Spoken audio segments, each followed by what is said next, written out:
Welcome to the Merry and Bright Crochet Along, hosted by B.Hooked Crochet and sponsored by Love Crochet. My name is Brittany, and I'll be your guide over the next 3 weeks to walk you through the techniques you'll need to know to complete your pillow. Before we get started, head over to bhookedcrochet.com/merryandbrightpillow to find the written instructions, information about the supplies, and to download your color diagram. That page will be updated on December 3rd and December 10th for part 2 and 3 of this cowl. Are you ready to tackle tapestry crochet? Let's get started right after this.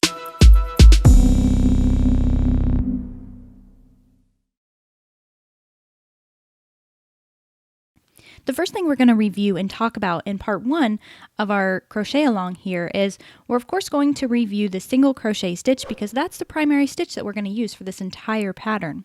So the first thing we need to do, of course, is grab color A. You can find that referenced in your pattern. And then we're going to create a slip knot. Now leave yourself a tail that's long enough to weave in. So I typically aim for about 8 to 10 inches. That usually gives me more than enough. And then place that loop on your hook and pull tight. Now for the purpose of this tutorial, I'm going to be working with just a little snippet of the pattern, of the diagram, so that you can see it a little bit more clearly in the frame. And so what you'll need to do is reference your written instructions to get the total number of chains that you're going to create. So for this little demonstration, I'm going to chain 16. So we're simply just going to wrap the yarn around the hook and pull it through the loop that was on the hook.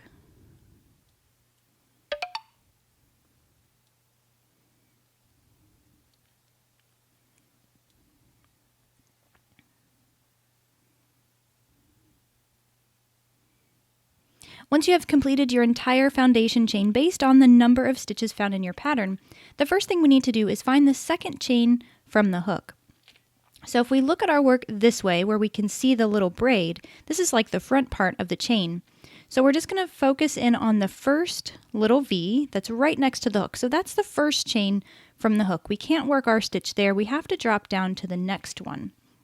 So I'm looking at this V right here. And what I recommend doing is flipping your chain over, and you can see the back bump. So this is the first bump, this is the second bump. So that's the first chain, the second chain. We'll just put your hook inside that bump and then wrap the yarn, pull up a loop, then wrap the yarn again and pull through the 2 loops on your hook. So we've just made a single crochet, and that's the stitch that we're going to use throughout this entire pattern.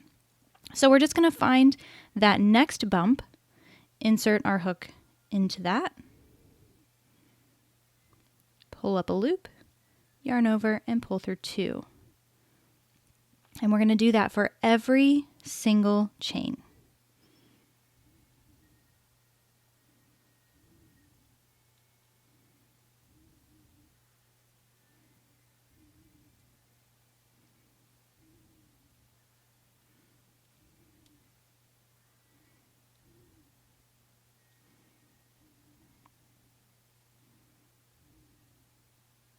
Now once you've made it to the end of your first row, your work will look something like this, but of course much longer than this one here.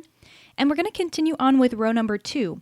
So the first part of the pattern, we don't have to do any color work. So we're just making some solid rows in single crochet, and that's what we're covering here. So to begin the next row, row number 2, we're going to chain 1 and then turn our work. And the first thing we need to figure out is where to work our first stitch. Well, whenever you're working with single crochet stitches, it's always best to not count your chain 1 as a stitch because it's a lot harder to work into on subsequent rows. So what we'll do is we'll find the first stitch. Now looking at it from this side, you can see the little indentions in between each of these little bumps. Well, that's where you would work your hook for the stitch. Now if you look at it from the top, you'll see a bunch of V's. Now each one of those V's represents 1 stitch. So what I'm going to do is just locate my first indentation, either looking at it on this side or finding my first V. Now, don't get that confused with this guy right here. That V is from the chain 1 that I just made. So I'm dropping down to that next one. And then you'll just insert your hook into that stitch under both loops of the V, then yarn over and pull up a loop, yarn over and pull through 2 to work your single crochet as normal. And that's all there is to it. We're going to make 1 single crochet into every stitch until we get to the end of the row.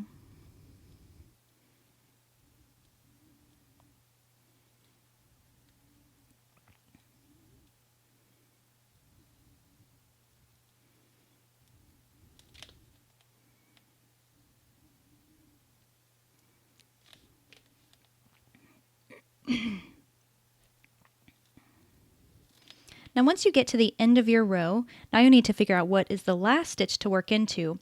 So I like to just look at it from the top here. I can see 2 V's right there. That means I have 2 stitches left. So I'm just going to work my single crochet into each one of those, just as I normally would. And the other really good tip here is to count your stitches until you have this technique mastered. That's going to make sure that you have nice, clean, and straight edges as you continue. Now, it's not going to be super important with this design because we are going to stitch the 2 sides together. And so if there's any imperfections, we can probably hide some of those. But if you're dropping a stitch every row, or if you're leaving a stitch out, then you're really going to see a significant shift in the design and in the side. And we can't really cover up a mistake that's that large. Well, now that you have that technique mastered, we're going to work up a couple of rows, and you're going to have to refer to the diagram at this point, the color diagram. So we're having a look at it here, and we can see that each one of these rows represents 1 row of single crochet. Now, when we're looking at our work here, it's important to note that when we see these grooves or these lines, that is really tempting for us to count that as 1 row. But that's actually 2 rows of single crochet. So what we see up here on the top, this is just 1 row of single crochet. It's quite a bit shorter. So keep that in mind. When you're counting the rows on your color diagram, 1 row on the diagram is equivalent to 1 row in single crochet. And just note that these nice defined little ridges is actually 2 rows of single crochet. Now we can see here at the bottom we have to make just a few rows of solid single crochet before we have to do any color work. So that's the next technique we're going to come up to, is how, 1, do we start off with the new color, how do we carry that color throughout the background, and how do we make that transition from one color to the next. So that's what we're going to talk about next. So I'm working again with my little swatch here, and I'm going to focus in on just a small section of the color diagram to demonstrate these techniques. So I'm looking at my color diagram, the part that I'm working on here. So we'll just pretend that this is the full diagram and the techniques are basically the same. So what I need to do is count the number of boxes that I see on this first row that I'm looking at. So I can see here, if I count them out, I have 6 little boxes that are in the white color. Well, that is my main color, the color here that I'm working with. So that means I'm just going to make 6 stitches with my color here that I'm working with. I have already made my chain 1. I'm turning my work now, and then I'll just work 6 single crochet. So there's 1, 2, 3, 4, 5, and on the 6th one, I'm only going to work half of the stitch. That's the secret when we're transitioning from one color to the next. To get a clean transition, we're just going to work half of the stitch. So I'm just going to yarn over and pull up a loop and leave those 2 loops on my hook. Well, then the next thing I need to do is grab my second color. Leave yourself a tail that's, again, maybe 5 or 6 inches long. We're going to need to weave that in. And just make a loop. We don't need to make a slip knot or anything like that. Just fold it over and then place the loop on your hook and then just simply pull that through the 2 loops. Now we do have a lot of loose yarn here in the background, so we do need to be mindful of that just when we're first starting out. We're not going to have to deal with that all the time, but since we just added this color on, it is a little bit loose in the back. So I'm just steadying that tail back there with my first color of yarn. Now that I have my second color ready to go, I can go ahead and make my next stitch out of this new color of yarn. And this should correspond with the color or the block on your diagram. So I'm going to work over both of these tails here. And I'm going to insert my hook into the next stitch under both of those loops. But when I do, I'm going to make sure that those tails are situated on top of my hook. And then I'll just yarn over and pull up a loop. Now I need to look at my diagram again because we need to stop short when we know we have to change color for the next stitch. So I can see here that I have 2 blocks or 2 stitches that are going to be in this color. So I'm good to go ahead and finish this stitch up. Now I have just one more color or one more stitch that's going to be in this color. So I'll just work that the same way, insert my hook under the stitch and catch the tails at the back, pull up a loop, and then leave those 2 loops on my hook because now I need to transition back to that first color, as we can see here as the background or the white color on our diagram. So I'm simply going to drop this second color and let it sit there at the back. This is the tail here, so I'm just going to leave that alone too, and pick up my first color. So I'll pick that up, gather it up in my hand, and then I'm going to yarn over and pull through 2 of these 2 stitches with the new color. And so when you do that, when you finish the stitch, we still have the V on the top, so it still looks like we have 2 white stitches here, but we're set up to go with our next color. Now the next thing you'll need to do is look ahead in your pattern and figure out how many stitches are going to be worked in the first color. We'll just relate that to the white background that you see on your diagram, and then just count those stitches. So I can see here that I have 4 stitches, or I have to work 4 stitches in this new color. And while I'm doing so, I need to work over the white in the background. So again, I'm just going to toss this tail aside. I don't want you to confuse that with the color at the back.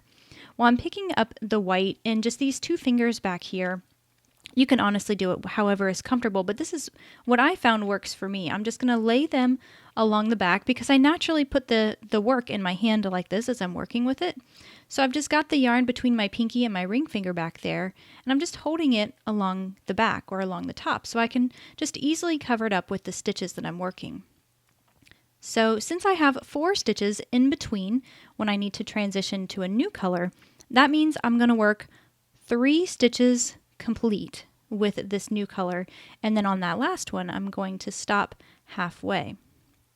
So I'm just going to make my 3 single crochet just like I normally would, and I'm catching that tail, or actually that's the working yarn there in the background. I'm making sure I'm working over that as I go.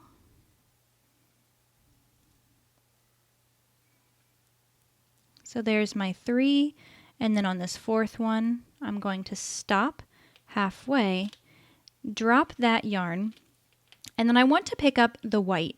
But as you can see here, they're twisted now at this point.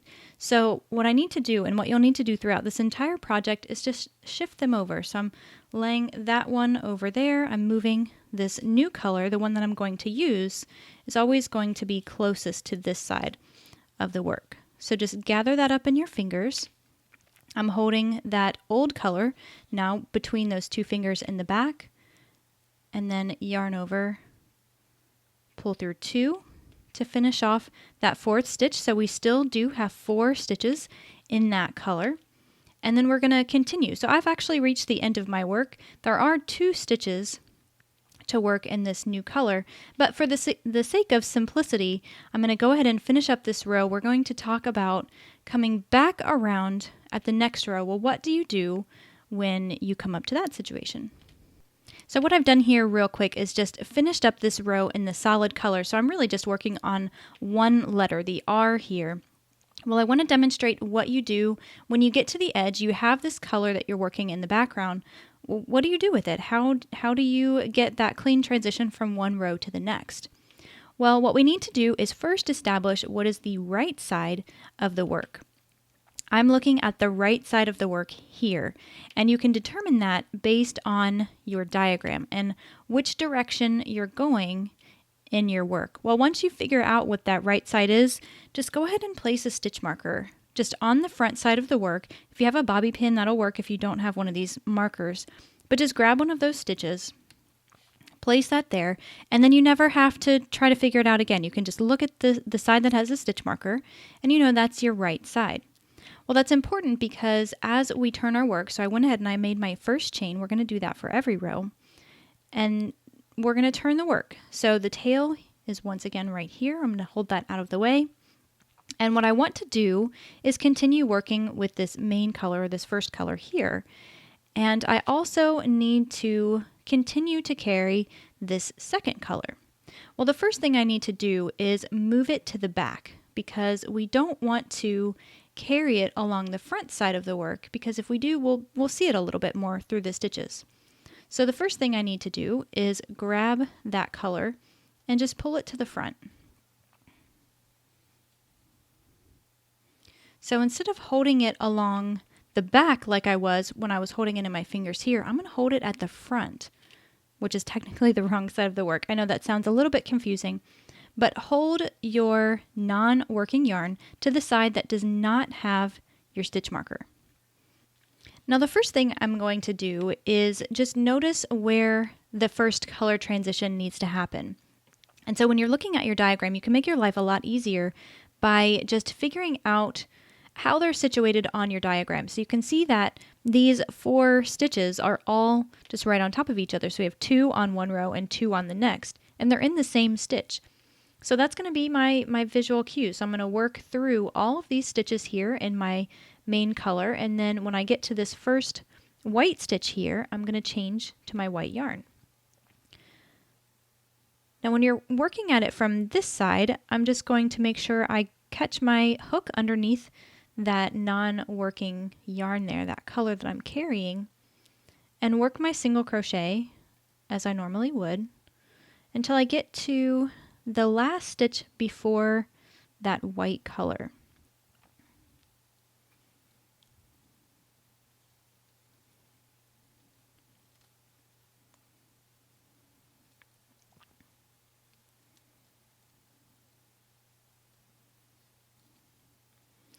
Now when I find that last stitch, I'm just going to work part of it.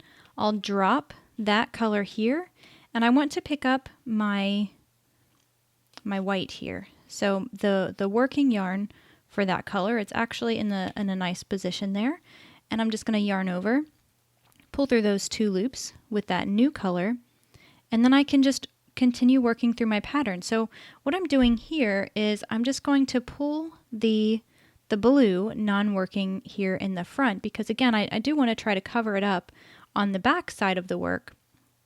So I'm just going to pull it forward, insert my hook into that next stitch, make my single crochet, and then just continue to carry that color along. But this is the last stitch that I have to work in this new color, so I'm just going to work half of it. Make sure you catch that non-working yarn there underneath, and then pull up your loop and leave it there. So then I can drop the white, and I want to pick up the blue. Now you can see that they're trying to cross over, twist here in the background. So when I have that happen, I'm just going to shift the one color over, get things nice and tidy, and I'm doing that because I'm avoiding myself a lot of headache later. If your yarn gets twisted too much, then it's going to tangle and it's going to make things a big huge mess. It's easier just to keep track of it while you're working.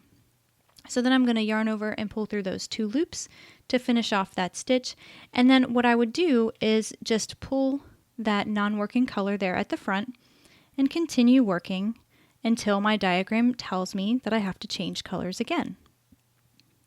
So there are some strategies to following the diagram. Well, now that we've seen the crochet technical side of things, how to transition from one yarn to the next, I want to give you a couple of tips on how you can follow this diagram as easily as possible. The color diagrams for this crochet along are actually PDF downloadable printable files, but that's not really what I'm trying to focus on here. I am showing you here in a PDF viewer, which is how you'll see it on your computer, but the main thing I want to zero in on is how you're going to read this in order to complete this section of the pattern. It's also going to be a big help for you for clue number 2. We're going to look at another color diagram. Well, the first important thing to note is the numbering here on each side. So we have different numbers on each side, and what those numbers correspond to is the number of rows. So the row number here, this is row number 1, row number 3, row number 5, row number 7, and so on. And you'll notice that they're split. And they're split because we have to flip the work back and forth.